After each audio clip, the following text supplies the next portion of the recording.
हे guys, good evening. So आज ये video में हम लोग कुछ और फिनेंशियल्स का बात करते हैं। ये बिजनेस अपडेट सीरीज ही है, तो आई थिंक ये जो भी नंबर ऑफ एपिसोड होगा तो वो आपको दिख जाएगा। मैं भूल जाता हूँ बिकॉज एक के बाद एक एपिसोड तो मैं डेली निकालते जाता हूँ वीडियोस का। तो यहाँ पे हम कुछ फिनेंशियल्स का एक साथ बात करते हैं। पहले आई गेस हम 2 NBFC का बात करेंगे एंड देन फिर हम 3 स्मॉल फाइनेंस बैंक के बात करेंगे, ठीक है। तो चलिए पहले हम NBFC से बात करते हैं, ठीक है। उसमें से एक है मैक्स फाइनेंशियल जो कि एक MSME बेस्ड एक लेंडर है, ठीक है। तो देखिए मैक्स फाइनेंशियल एक बहुत अच्छी कंपनी है। मैक्स फाइनेंशियल में एसेट क्वालिटी का कोई इशू नहीं है। छोटी एक NBFC है मैक्स फाइनेंशियल का। If you look at the book, उनका माइक्रो एंटरप्राइज लेंडिंग बुक है, फिर उनका SME बुक है। माइक्रो एंटरप्राइज मतलब वो छोटे छोटे दुकानदारों को, फूल वाले को वैसे लोन्स देते हैं। SME मतलब लेट से थोड़ा सा भी बड़ा कोई मतलब कंपनी हो उनको लोन्स देते हैं, working capital loan, supply chain loans, फिर ऑफकोर्स टर्म लोन्स भी देते हैं। तो ये मैक्स फाइनेंशियल्स का major part of the book है, कुछ अराउंड 70% के आसपास। और बाकी मैक्स फाइनेंशियल्स का क्या है, उनका एक आई थिंक उनका एक ऑटो बुक है जहां पे वो कमर्शियल व्हीकल और 2 व्हीलर पे पूरी फोकस्ड है। एंड देन रिसेंटली उन्होंने सैलरीड पर्सनल लोन भी लाए, ठीक है। अब देखिए मैक्स फाइनेंशियल का ये है कि एसेट क्वालिटी में कोई प्रॉब्लम नहीं है, बहुत ही स्टेडी एक कंपनी है। लेकिन आपको कुछ चीजें समझना पड़ेगा, ठीक है। पहले मैक्स फाइनेंशियल्स का गाइडेंस हुआ करता था कि हम 25% या उसके ऊपर से ग्रो करेंगे। लेकिन अब पिछले 1-2 क्वार्टर पहले से देखोगे कि मैनेजमेंट ने अपने गाइडेंस को घटा के बोलता है कि हम 20 से 25% से ग्रो करेंगे। मतलब क्या, वो गाड़ी का स्पीड यहाँ पे घटा इन टर्म्स ऑफ से गाइडेंस। और इवन Q4 का भी नंबर देखोगे ना, इनका आई थिंक Q4 में I think the loan book grew 19%। So इसका क्या मतलब, इसका मतलब है कि लोन बुक का pace of growth is coming down, ठीक है। नाउ क्या मैंने बोला कि there are very prudent lender. हमारे देश में पिछले 1-1.5 साल में आपने देखा होगा माइक्रो फाइनेंस में बहुत प्रॉब्लम हुआ। And although max financial micro finance lender नहीं है, बट ये भी तो टायर 4-5 सिटीज में देता है ना। तो वैसे इनका जैसे बहुत MSME कस्टमर्स उनके घर में, लेट से उनके जो घर में, लेट से फॉर एग्जाम्पल देता हूँ, लेट से आपका एक छोटा किराना है, एक लेट से किराने का दुकान है, ठीक है। तो आपने लेट से मैक्स फाइनेंशियल से एक माइक्रो एंटरप्राइज लोन लिया। अब सोचो आपका जो बीवी है उसने लेट से कोई और एक माइक्रो फाइनेंस कंपनी से पैसा उठाया। So there is a very grey area if you are giving a MFI loan और an MSME loan in tier 4-5 cities in India. समझ में आ रहा है। तो मुझे समझ में आता है कि कुछ लोग आके मुझे बोलते हैं कि सर आप ये ग्रोथ का बात कर रहे हो but you don't get it कि इकोनॉमी का हालत अच्छा नहीं था, इन्फ्लेशनरी प्रेशर था, माइक्रो फाइनेंस सेक्टर में प्रॉब्लम था। हाँ प्रॉब्लम है, लेकिन मैं यही बोल रहा हूँ कि हमें तो मार्केट के अनुसार देखना पड़ेगा ना। और मार्केट में कोई भी स्टॉक हो, उसका अगर पीछे का बिजनेस का पेस ऑफ सेल्स ग्रोथ या पेस ऑफ लोन बुक का ग्रोथ घटता है ना, for any reason maybe उस कंपनी का कोई प्रॉब्लम नहीं है। जैसे मैक्स फाइनेंशियल्स का भी उन्होंने अपना ये जो छोटे छोटे जो ये बिजनेस लोन्स होते हैं उनका पेस ऑफ ग्रोथ को बहुत घटा दिया। मतलब आई थिंक दैट माइक्रो एंटरप्राइज का जो बुक है उनका लोन्स का, दैट ग्रू 7-8%। इसी वजह से तो overall pace of loan book का growth has come down to 19%। समझ में आ रहा है। एंड दिस MEL वाला बुक जो माइक्रो एंटरप्राइज लोन्स देते हैं, that is like I think 30-35% of the overall book. तो समझ में आ रहा है, एक बड़ा चंक ऑफ बुक में उन्होंने ब्रेक पुल किया। As a result of it जितना भी वो CV में लोन दे और 2 व्हीलर्स में लोन दे, those are still small part of the portfolio ना। सो ओवरऑल पोर्टफोलियो का पेस घट गया, ठीक है, जो कि मार्केट को उतना अच्छा नहीं लगता है। एंड उसके साथ क्या है, मैक्स फाइनेंशियल्स की एक चीज और मैं देख रहा हूँ, उनका leverage ratio is also coming down, the debt to equity number. तो आपको पता है ROE का formula, ROE is equal to ROA into debt by equity. So इसका क्या मतलब, अगर आपका लेवरेज कम हो रहा है मतलब क्या, मतलब आप कम एग्रेशन दिखा रहे हो कंपेयर टू व्हाट जो आप पहले दिखाते थे, राइट। तो ऑफकोर्स राइट, जितना आप कम बाहर से पैसा उठा के लोन कम दोगे, मतलब क्या, मतलब वही वाला पॉइंट है ना कि फिर आपका जो एक्स्ट्रा पैसा आपको नहीं बनेगा उतना। तो इसलिए आप देखोगे मैक्स फाइनेंशियल्स के कभी ROE वही 14-15% में वो मतलब वो पूरा अटका रहता है, ठीक है। मैनेजमेंट का गाइडेंस ये भी है कि FY 26 में we will grow the book between 20 and 25% और ROE 16 and 18% के बीच में रहेगा। मार्जिन इनका मोटा मोटी वैसा ही रहता है, मतलब इनका ऐसा कुछ है नहीं कि लाइक जैसे salaried personal loan it's a high margin product, but उन्होंने ये भी बता दिया कि उसके साथ that won't be more than 7-8-9% of the book, right. ऐसा भी नहीं है कि लाइक वो 20-30% कर देगा और निम्स बढ़ जाएगा। वो हमेशा उसको कंट्रोल वे में ही रखेगा because it's an unsecured product in the portfolio, right. और बाकी का मैक्स फाइनेंशियल्स को तो आई गेस बाकी सब समझ में आ गया कि बाकी पार्ट ऑफ द पोर्टफोलियो उनका पूरा ही सिक्योर्ड है। सो देखो बहुत अच्छी कंपनी है, मतलब मैक्स फाइनेंशियल्स का एसेट क्वालिटी बहुत बढ़िया है, ठीक है, मैनेजमेंट मुझे बहुत अच्छा लगता है। बट हैविंग सेड दैट, मतलब वही है ना कि अगर वो ग्रोथ नहीं मिलता है ना, और यहाँ पे उनको ऑपरेटिंग लेवरेज भी नहीं मिलता है। I think the PAT grew at a slower pace than the AUM का growth. So I mean, it's a bet. मतलब would I be willing to pay 2 times, 2.5 times, 3 times book for a company जिनका let's say for example ROE थोड़ा मतलब नीचे की तरफ जा रहा है और लेट से गाइडेंस घटा दिया, तो इसलिए अब देखते हो इसका स्टॉक उतना चलता नहीं है। अगर मैस फाइनेंशियल्स का मैनेजमेंट का लेट से 25-30% का गाइडेंस होता और वो डिलीवर करता तो शायद आज स्टॉक यहाँ पे पड़ा नहीं होता, ठीक है। सो यही है, मतलब it's a very good business model, because जिनके पोर्टफोलियो में है, आपने कोई गड़बड़ नहीं किया, कोई प्रॉब्लम, मतलब लेट से फॉर एग्जाम्पल आपने अगर कोई एक खराब NPA वाला, मतलब कोई एसेट क्वालिटी खराब वाला फाइनेंशियल्स में जाते तो तब मैं बोलता खराब है। लेकिन द पॉइंट इज अगर आपने ये किया तो बहुत अच्छा है, because this company can grow at this space for a long period of time.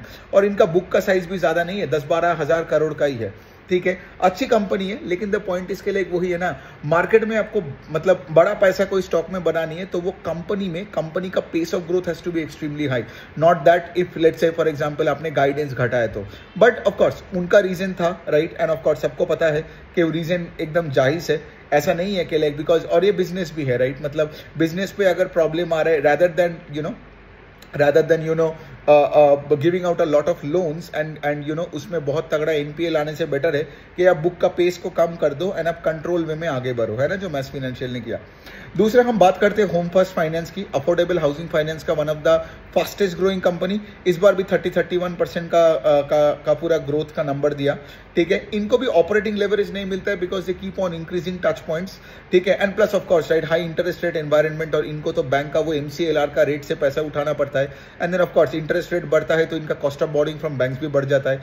Because of that and because home first finance का आई थिंक उनका number of touch points went up by 14-15% YOY in FY25।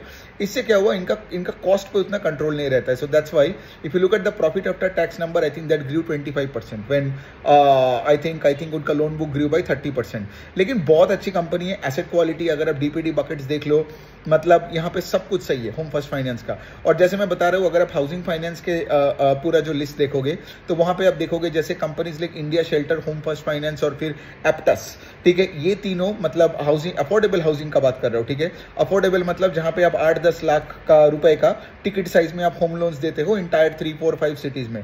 Home first finance का एक और चीज जो वो कर रहा है कि पहले वो क्या करता था, ज्यादा सैलरीड एम्प्लॉयज को देता था पैसा, लेकिन अभी वो सेल्फ एम्प्लॉयड कैटेगरीज को ज्यादा फोकस कर रहा है। बिकॉज सेल्फ एम्प्लॉयड कैटेगरी में जाओगे तो आप टायर 3-4 सिटीज में भी जाओगे और वहां पे आपका यील्ड ज्यादा होगा।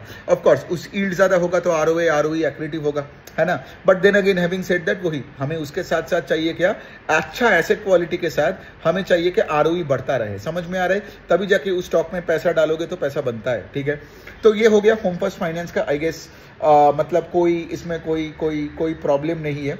मैंने इनका कॉन कॉल अभी तक नहीं सुना, आई गेस मैं सुनूंगा कल परसों तक कि मैं उनका आई गेस पता भी नहीं कॉन कॉल हुआ है कि नहीं, अगर हुआ है तो मैं रिकॉर्डिंग सुन लूंगा। सो आई गेस उनका गाइडेंस तो 30% के आसपास तो होनी चाहिए, जो हमेशा था वही करता है। एंड लेट्स सी इनका गाइडेंस क्या है। अगर लेट्स से फॉर एग्जांपल इन्होंने गाइडेंस घटाया है तो फिर आपको इसको मैस फाइनेंशियल्स की तरह थोड़ा देख सकते हो, ठीक है। मतलब मैं क्या बोल रहा हूँ कि आज अगर होम फर्स्ट फाइनेंस 30% से ग्रो कर रहा है, ठीक है, और लेट्स से उनका मैनेजमेंट ने गाइडेंस दिया कि अगले साल हम 20% से ग्रो करेंगे या 25% से ग्रो करेंगे, मतलब क्या, गोइंग फॉरवर्ड मैनेजमेंट बोल रहा है कि गाड़ी का स्पीड घटने वाला है, ठीक है। तो इतना हाई प्राइस टू बुक में जो कंपनी का लेट से पेस ऑफ ग्रोथ घटता है, आप देखोगे उसका स्टॉक चलना बंद हो जाता है, मतलब ऊपर नहीं जाता है, अब नीचे जाएगा, साइड में रहेगा, वो मेरा प्रॉब्लम नहीं है। लेकिन I hope you are getting the point that I am trying to say here. So लेकिन हैविंग सेड दैट, बहुत अच्छी कंपनी है, और ऑफ कोर्स जितना साइज बढ़ेगा उतना पेस ऑफ ग्रोथ में तो थोड़ा इफेक्ट होगा ही।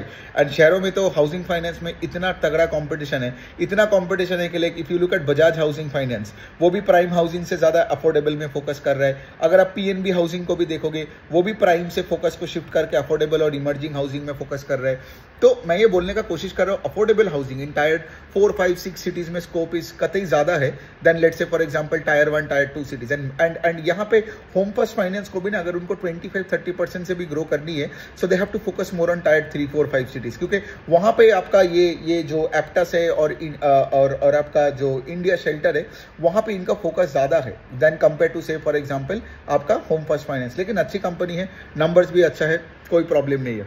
अब हम बात करते हैं 3 स्मॉल फाइनेंस बैंक की। अब देखो ये जो 3 स्मॉल फाइनेंस बैंक है, उज्जीवन, इक्विटास एंड उत्कर्ष, इन तीनों का ना नंबर्स नहीं देखने का, बिकॉज ये जो नंबर्स आ रहे हैं ना ये आपका उनका पास्ट दिखा रहे हैं, लॉजिकली समझो, ठीक है। बिकॉज आज अब देखो कि उत्कर्ष में एसेट क्वालिटी कतई खराब हो गया। क्यों खराब हुआ? बिकॉज उनका सबसे ज्यादा percentage of the book compare to मतलब कोई भी आप दूसरा स्मॉल फाइनेंस बैंक देख लोगे वो था माइक्रो फाइनेंस में, ठीक है। मतलब उज्जीवन से भी ज्यादा है आई गेस। सो उत्कर्ष का क्या हुआ? जीएनपीए नंबर बहुत खराब हो गया, 2% 3% का जीएनपीए था इस मतलब FY25 के बिगिनिंग में। अब तो जीएनपीए 10% दिख रहा है उनका। लेकिन देखो, लेकिन बात वहां पे नहीं आता है। अब अगर आप इक्विटास का देखोगे उसका भी आरओई कितना कम हो गया, आरओए कम हो गया, प्रॉफिटेबिलिटी ऑलमोस्ट गायब ही हो गया। उज्जीवन का भी सब कुछ ही ऑलमोस्ट गायब हो गया, आरओई 1/3 हो गया। तो ये तो होगा ही, राइट। बिकॉज जब तुम्हारा माइक्रो फाइनेंस में प्रॉब्लम आता है ना, राइट, और ये सब हाईली लेवरेज बिजनेसेस है, तो ये लोग को क्या करना पड़ता है? प्रोविजंस को पहले ही करना पड़ता है। प्रोविजंस आप तब नहीं कर पाओगे जब प्रॉब्लम हो चुका होता है। मतलब जब कस्टमर भाग गया, 3 EMI नहीं देके, then you can't provide, you have to provide at the first sign of trouble, right. तो इसलिए क्या है, ये पिछले 2-3 क्वार्टर से आप देख रहे हो माइक्रो फाइनेंस बुक के वजह से। और ये सिर्फ स्मॉल फाइनेंस बैंक्स नहीं, आप देखोगे IDFC का भी तो प्रॉफिटेबिलिटी ऑलमोस्ट गायब ही हो गया, राइट। 80-90% का पैड गिर गया था Q3 over Q3 में। क्यों? Because they have to provide for the bad loans in micro finance, right. जो भी माइक्रो फाइनेंस लिंक्स कंपनीज था, राइट, जैसे अरमान, क्रेडिट एक्सिस ग्रामीण, इन लोगों ने तो लाइफ में आई थिंक पहले बार एक क्वार्टर में लॉस दिखाया, बिकॉज इनको भी बहुत एग्रेसिवली प्रोवाइड करना पड़ा ना। ऑफकोर्स ये जो माइक्रो फाइनेंस में जो गार्ड रेल वगैरह लाया, राइट, इससे और भी दिक्कत हो गया। बिकॉज एक तरफ तुम डिसबर्स नहीं कर पा रहे हो because of the guard rail, right. Because customers अगर ओवर लेवरेज्ड है, then you can't give that customer money, तब तो RBI तुम्हारा गला मतलब दबाएगा। तो सब कंपनी क्या कर रहे हैं? सिर्फ कलेक्शन पे फोकस कर रहे हैं। लेकिन एक बात मैं बोलना चाहता हूं, जो जिसके वजह से मैं ये बोला, पुराना रिजल्ट देखना बंद करो, ठीक है। पुराना रिजल्ट देखोगे तो आपको पिक्चर समझ में नहीं आएगा। पिक्चर आपको समझना है कॉल से, जो पिछले क्वार्टर में भी आपने देखा होगा, जो मैं बार बार वीडियो में बताता हूं, और अपने देख भी रहे हो कि month on month micro finance का कलेक्शन एफिशिएंसी बढ़ते जा रहे हैं, वो बकेट्स बेटर होते जा रहे हैं, ठीक है। इसका क्या मतलब? और इस बार मैं आपको बताता हूं, इक्विटास ने ये भी बता दिया कि मतलब हमारा जो बॉटम था in let's say the credit cost का, वो हो चुका है, ठीक है। अभी आगे जाके सब कुछ ठीक होगा। एंड उनका कहना था कि बाई Q3 FY26 सब कुछ ठीक हो जाएगा। अब उसके साथ साथ अगर मैं उज्जीवन का बताऊं, तो उज्जीवन का Q4 over Q3 में you would see the disbursal numbers have gone up in the micro finance space. ये जो उज्जीवन, इक्विटास और उत्कर्ष, ये तीनों क्या कर रहे हैं पता है? ये तीनों सब माइक्रो फाइनेंस से सब सिक्योर्ड लोन्स में ज्यादा जा रहा है। सब ऐसे home loan, car loan, auto loan, gold loan, ये सब लोन अगेंस्ट प्रॉपर्टी, ये सिक्योर्ड में ज्यादा फोकस कर रहे हैं। लेकिन माइक्रो फाइनेंस का बुक इसलिए घटा रहा था ना, बिकॉज इतने प्रॉब्लम्स है। लेकिन ऑल्सो हैविंग सेड दैट ये तीनों के तीनों, इनका अगर आप PPT खोल के देखोगे तो इन्होंने यही बताया कि वो जो प्रॉब्लम्स हो रहा था वो अक्टूबर नवंबर के बाद, अभी कोई स्टेट में इनको प्रॉब्लम दिख नहीं रहे। सारे स्टेट का कलेक्शन एफिशिएंसी वहीं पे आ गया जहां पे ये लोग था before the problem emerge in early 2024। समझ में आ रहा है? सो बेसिकली क्या, बेसिकली हर स्टेट वही वापसी कर लिया, एक्सेप्ट एक स्टेट में बोल सकता हूं, वो है कि आपका कर्नाटका। बिकॉज कर्नाटका में एक ऑर्डिनेंस पास किया गया जहां पे बहुत सारे कंफ्यूजन क्रिएट हुआ, कलेक्शंस में प्रॉब्लम हुआ। लेकिन फिर भी ये जो ऑर्डिनेंस पास करने के बावजूद भी उसके बाद जो 2-3 महीने के बाद सारे लेंडर्स ये बोल रहे हैं कि मार्च और अप्रैल का डेटा में कर्नाटका में भी कलेक्शन एफिशिएंसी बेटर हो रहा है। सो बेसिकली क्या, अगर कर्नाटका भी ठीक हो गया in the next 1-2-3 months, right, अभी भी उसका पिक्चर पूरा क्लियर नहीं हुआ है, लेकिन अगर जब पूरा हो जाएगा then I think the entire country will be back. And of course, right, because देखो ये जो कंपनीज है, मैं क्या बार बार बोलता हूं, you can only start disbursing well जब आप तुम्हारा उसी डिवीजन का कलेक्शन एफिशिएंसी अच्छा होता है। So Ujjivan I think Q4 over Q3 में आई थिंक उनका डिसबर्सल का रेट देखो, I think that went up by 30% के आसपास in the micro finance division. Equitas ने भी वही बोला, ऑल्दो इक्विटास ने बुक घटाया, micro finance is now only 12%, लेकिन इक्विटास ने भी वही बोला कि जो भी कचरा गंदा चीज हमें देखना था हमें देख लिया, आगे जाके सिर्फ इंप्रूवमेंट ही होगा। और उत्कर्ष स्मॉल फाइनेंस बैंक का भी वही है। तो अब देखो, अब बात यहां पे आता है कि लाइक यू नो जो लोग लास्ट ईयर को ये सब स्टॉक्स लेके लॉस खाए, क्यों? बिकॉज उनको स्टॉक्स काटना नहीं आता था, राइट। मैं पिछले साल से, मैं जैन से फेब से लेके चिल्ला के तो यही बोले जा रहा था कि प्रॉब्लम आ रहा है, प्रॉब्लम हो रहा है, देखो कलेक्शन एफिशिएंसी घटे जा रहा है। But because people live in that mentality of long term investing ना, तो वो लोग बैठे रहे। आज भी आप देखोगे ये जो CDSL लेके लोग बैठे हैं, एंजल वन लेके लोग बैठे हैं, राइट। जब इनका रिजल्ट खराब आ रहा है, पेस ऑफ ग्रोथ चला जा रहा है, क्यों लोग लेके बैठे हैं? बिकॉज ये लोग बिजनेसेस को ट्रैक नहीं करता। जब कोई स्टॉक को लेता है, दिमाग में 10-10 साल का सपने बना के बैठता है। So any which way, coming back to this right, एक चीज मैं बोल सकता हूँ, ठीक है, देखो कोई रिकमेंडेशन नहीं दे रहा हूँ, मेरा कहना है कि लाइक जो दिखना था खराब हो चुका है, समझ में आ रहा है। अब ये साइकिल घूम के कब डिसबर्सल बढ़ेगा, कब आरओई बढ़ेगा, कब बहुत निम्स का एक्सपेंशन होगा, ये होगा वो होगा, वो तो टाइम बताएगा। लेकिन द होल पॉइंट इज के लाइक यहाँ पे जैसे लास्ट ईयर को मैं हमेशा ये बोलता था कि माइक्रो फाइनेंस स्टॉक से एकदम दूर रहो, मतलब पोजीशन को पूरा काटो आधा काटो, लेकिन काटो, ठीक है, काटना वेरी क्रिटिकल है, एंड स्पेशली फॉर पीपल जिनका लेट से पोर्टफोलियो में माइक्रो फाइनेंस का अच्छा खासा एक्सपोजर है, राइट। लेकिन आज मैं उल्टा बोलूंगा, आज मैं एक चीज आपको बोल सकता हूं कि आज अगर आपके पास लेट से फॉर एग्जाम्पल, अगेन कोई रिकमेंडेशन नहीं है, लेकिन देखो यही वाला पॉइंट है कि मैं जैसे फॉर एग्जाम्पल पिछले कुछ महीनों से I am building positions, got it, मैं इतना ही बोल सकता हूं। कहां पे डाल रहा हूं, क्या कर रहा हूं, मैं नहीं हूं, मैं ऐसे कोई, आप अगर इसके बाद भी ये सुनने के बाद मुझे डीएम करते तो मैं आपको नाम नहीं बताऊंगा, लेकिन मैं एक ही चीज आपको बोलना चाहता हूं कि लाइक यू नो आपको एक स्टैगर्ड वे में, जैसे मैं नवंबर से ही चालू कर दिया था, जबकि मैं उसी साल का दिसंबर को सब बेच दिया था, समझ में आ रहा है कैसे खेल जाते हैं। अब यहाँ पे देखो ये साइकिल कोई प्रेडिक्ट नहीं कर सकता है, सबने तो हार्वर्ड मार्क्स का इतना बुक पढ़ा, मास्टरिंग द मार्केट साइकिल, लेकिन मैं आपको प्रैक्टिकली दिखा रहा हूं कि मार्केट साइकिल को कैसे पकड़ते हैं और किस जगह में आप हो। जैसे आज आप सब लोग मेरे साथ एक जगह पे तो एग्री करोगे, अभी माइक्रो फाइनेंस स्टॉक बेचने की जगह में नहीं है, समझ में आ रहा है। अभी आप थोड़ा खरीदो, ज्यादा खरीदो या ना खरीदो, वो आपके ऊपर है, समझ में आ रहा है। लास्ट ईयर जैसे इस मोमेंट पे मैं आपको ये बोलता कि भाई थोड़ा सा टेंशन तो चल रहा है, देखो इसका मैनेजमेंट ने गाइडेंस घटाया, उसका, अब आपको समझ में आ रहा है गाइडेंस क्यों इंपॉर्टेंट है। बिकॉज मुझे अभी भी याद है जनवरी 2024 के क्वार्टर में अरमान फाइनेंस के मैनेजमेंट आके गाइडेंस घटाया था, क्योंकि वो 40% का एक इंजन था। मैनेजमेंट आके बोलता है कि अगले कुछ क्वार्टर में हम 25% से ग्रो करेंगे, और अरमान का पूरा ही बुक था माइक्रो फाइनेंस, आपको तो पता ही होगा 85-90% of the book is micro finance. तो कोई गाइडेंस क्यों घटाता है, जब उसको कलेक्शन में प्रॉब्लम दिख रहा था, and that was the first indication जो मुझे मिला था कि भाई माइक्रो फाइनेंस में प्रॉब्लम आ सकता है। फिर क्रेडिट एक्सिस ग्रामीण बोला, फिर उज्जीवन बोला, फिर इक्विटस बोला। See you have to track business, इसलिए मैं बार बार बताता हूँ धंधे को ट्रैक करो। इन्वेस्टिंग बुक्स अगर 2-4 कम भी पढ़ लेते हो, वो वॉरेन बफे और वो वैल्यू इन्वेस्टिंग का वो ज्ञान थोड़ा कम भी लेते हो तो चलता है, बिकॉज आपको एक्शनेबल आइटम चाहिए जिसको लेके आप पैसे को डाल सकते हो, आप पैसे को निकाल सकते हो, करेक्ट। तो असली चीज पे फोकस करो, पढ़ो वॉरेन बफे का किताब, पढ़ो जो भी आज वॉरेन बफे का कोट लेके तो सब बुक्स लिख रहे हैं। लेकिन मेरा कहना है अगर आपको मार्केट साइकिल समझना है, अगर आपको इक्विटी रिसर्च समझनी है ना, तो आप क्षमा करके मैं आपको मतलब विनती कर रहा हूं, कॉर्पोरेट डॉक्यूमेंट्स पढ़ो और बिजनेसेस को ट्रैक करो, वरना आपको साइकिल समझ नहीं आएगा। लोग जाके जैसे फॉर एग्जांपल उसी दिन एक बंदा मुझे पूछ रहा था कि भाई सीडीएसएल तो 1900 से 1200 में आ गया, अब क्या लेना चाहिए, समझ में आ रहा है प्रॉब्लम क्या है। और आज अगर सोचो वो स्टॉक को लेगा और लेट से अगर 1-1.5-2 साल भी कैपिटल मार्केट्स में लेट से वो साइकिल घूमता नहीं है, राइट, सीडीएसएल में वॉल्यूम ग्रोथ नहीं मिलता है जिस रेट से वो मिलता था, 70-60% से वो ग्रो करता था।